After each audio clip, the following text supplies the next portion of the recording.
मनन रसामृत को सब्सक्राइब करना और शेयर करना ना भूलें। शुक्रिया। बंधुओं, पिछले 2 वीडियोस में हमने श्रवण किया कि भगवान ने माखन चोरी क्यों की और बाहर चोरी करने से पहले सांवरे ने घर में ही चोरी करने की प्रैक्टिस की। उसके बाद उन्होंने घर घर जाकर ब्रज गोपियों के माखन को चुराकर खाया।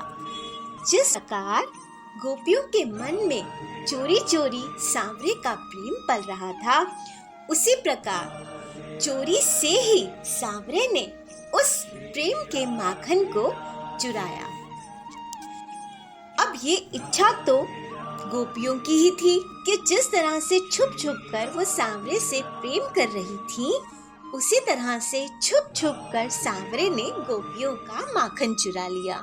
भागवत जी में शुकदेव जी कहते हैं, यदि भगवान के नित्य धाम में अभिन्न रूप से नित्य निवास करने वाली नित्य सिद्धा गोपियों की दृष्टि न देखकर केवल साधन सिद्धा गोपियों की दृष्टि से देखा जाए, तो भी गोपियों की तपस्या इतनी कठोर थी, उनकी लालसा इतनी अनन्य थी, उनका प्रेम इतना व्यापक था और उनकी लगन इतनी सच्ची थी कि भगवत वांछा कल्पतरु रसमय भगवान उनकी इच्छा अनुसार उन्हें सुख पहुंचाने के लिए माखन चोरी की लीला करके उनकी इच्छित पूजा को ग्रहण करें, चीर हरण करके उनका रहा सहा व्यवधान का पर्दा उठा दे और रास लीला करके उनको दिव्य सुख पहुंचाएं,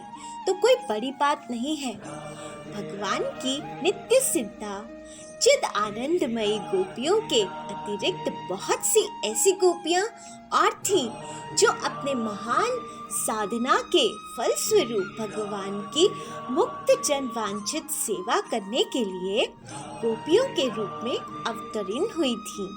उनमें से कुछ पूर्व जन्म की देव कन्याएं थीं, कुछ श्रुतियां थीं, कुछ तपस्वी ऋषि थे और कुछ अन्य भक्तजन। इनकी कथाएं विभिन्न पुराणों में मिलती हैं। श्रुति रूप गोपियां जो नीति नीति के द्वारा निरंतर परमात्मा का वर्ण करते रहने पर भी उन्हें साक्षात रूप से प्राप्त नहीं कर सकती थी, गोपियों के साथ भगवान के दिव्य रस में विहार की बात जानकर गोपियों की उपासना करती है और अंत में स्वयं गोपी रूप में परिणित होकर भगवान श्री कृष्ण को साक्षात अपने प्रीतम रूप से प्राप्त करती हैं।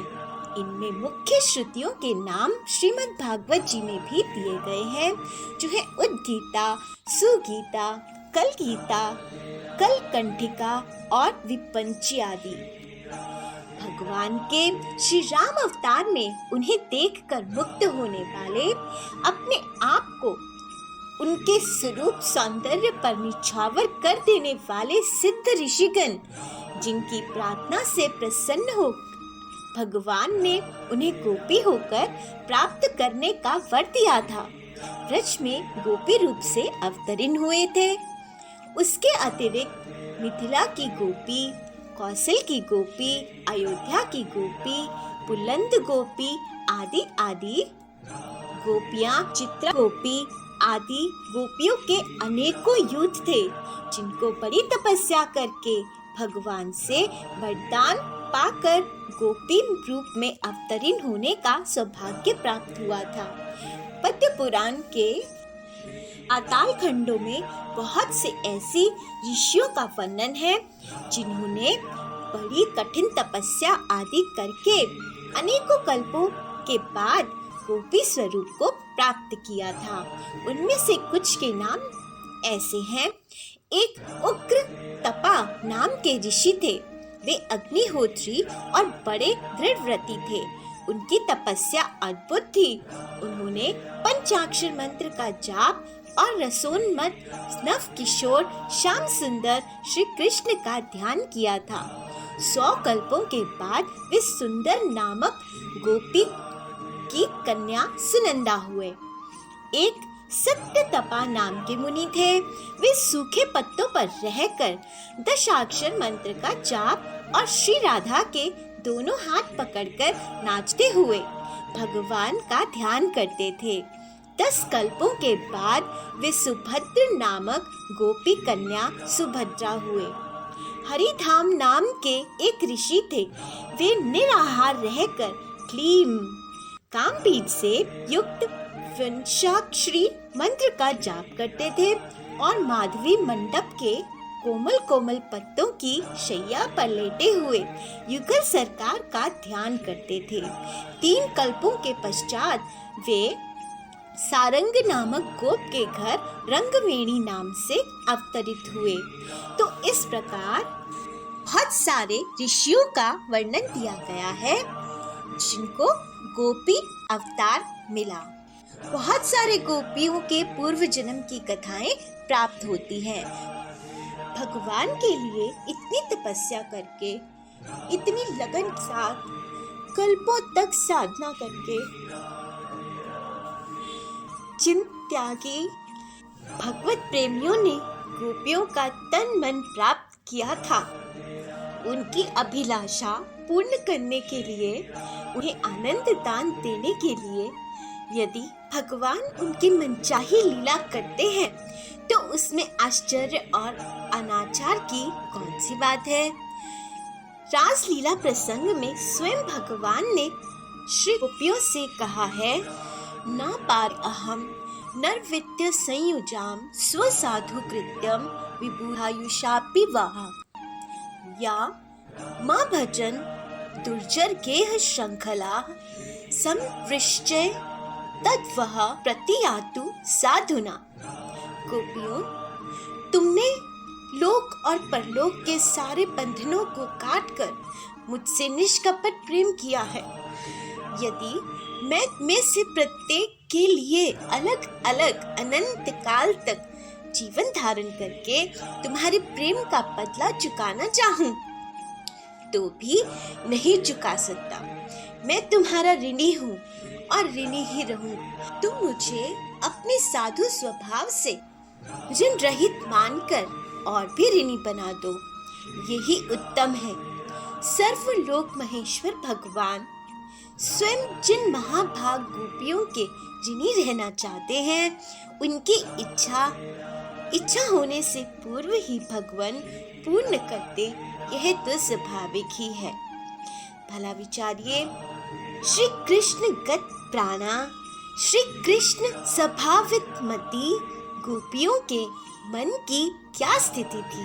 गोपियां तन मन धन सभी कुछ प्राण प्रियतम भगवान बांके बिहारी के लिए समर्पित थीं।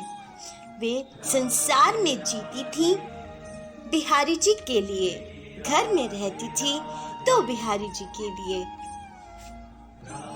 और घर के सारे काम किया करती थी तो बांके बिहारी जी के लिए।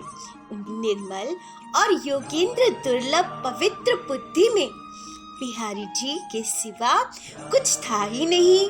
बांके बिहारी के लिए ही, उन्हीं को सुख पहुंचाने के लिए ही, उन्हीं की निज सामग्री से बिहारी जी को प्रसन्न करने के लिए कुछ ही करती थी। सब बांके बिहारी की प्रीति के लिए ही करती थी। यहाँ तक कि उनकी निंद्रा भी सांवरे में ही होती थी।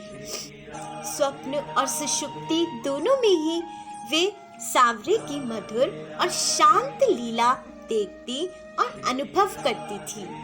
रात को दही जमाते समय श्याम सुंदर की माधुरी छवि का ध्यान करती हुई प्रेममयी प्रत्येक गोपी यह अभिलाषा करती थी कि मेरा दही सुंदर जमे, मेरी मटकी में भिगोकर मैं बढ़िया सा और बहुत सारा माखन निकालूं और उसे उतने ही ऊंचे छीके पर रखूं जितने पर सांवरे के हाथ आसानी से पहुंच सके। फिर मेरा प्राणधन बांके बिहारी अपने सखाओं के साथ लेकर हंसते हुए, क्रीड़ा करते हुए घर में पदार्पण करे।